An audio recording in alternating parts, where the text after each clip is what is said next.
Assalomu alaykum hammaga. Inshaalloh kecha boshlagan ishlarimiz tugatib oldik. Standart 220 ishinglar. Xudo xohlasa bitirdik. Yanimda o'sha magnitli mexanizm zazorlari idealniy tushgan. Chilar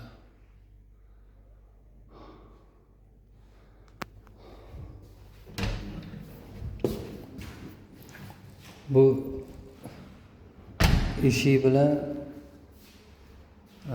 oldingi oldi tomonda turgan nalichnigi sal boshqacharoq. Buni eshik boshqa firma, nalichning boshqa firma. Klient o'zlari xohlashgan shu mashina klassik nalichni qo'yib bering deb. O'zini nalichnigi buni nima bo'ladi? Tix bo'ladi. Mana bunaqa. Tix bo'ladi.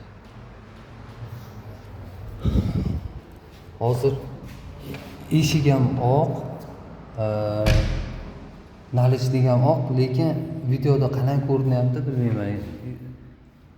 Ozgina отличаться qilgan, ozgina farqi bor. Prayomimiz oldingi videoda aytgandim, ozgina baland turdim.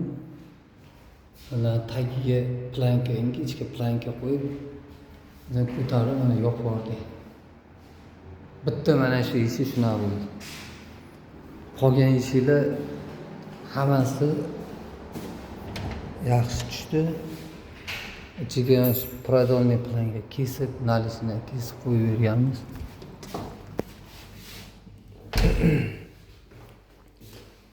Oshxonaning eshigi. Buni hozir sizlar mana ko'rib turibsizlar, mana hech qanday zazor yo'q. Aboy bilan nalichnikni o'rtasida, mana bu tomon ham shunaqa. Mana uni kilaylab razmeriga yopishtirganimizdan keyin millimetr zazor qoladi. O'shani biz oq silikon germetika bilan yamab yuborganmiz.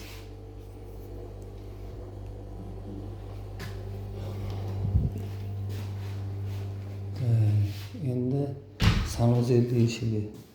Sanuzelli eshigi baland edi. Ichida kafeli bor. Nalichnikni qo'ying, bu tomoniga plintus qo'yaman deyshudi uy egalari.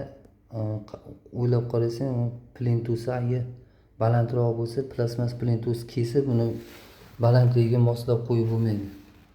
Shuning uchun nalichnikni kesib, shunaqa qilib chiroyli qilib, bir xil qilib chiqarib berganmiz pol bilan. Uy egalari qiynalmasin deb.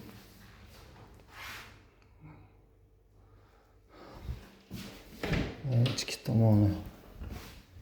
tomoni radika o'zi kafel qilingan.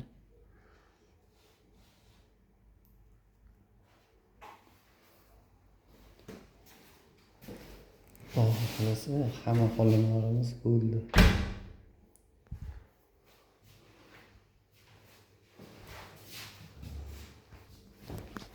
Keyingi videoda ko'rishguncha assalomu alaykum hammaga.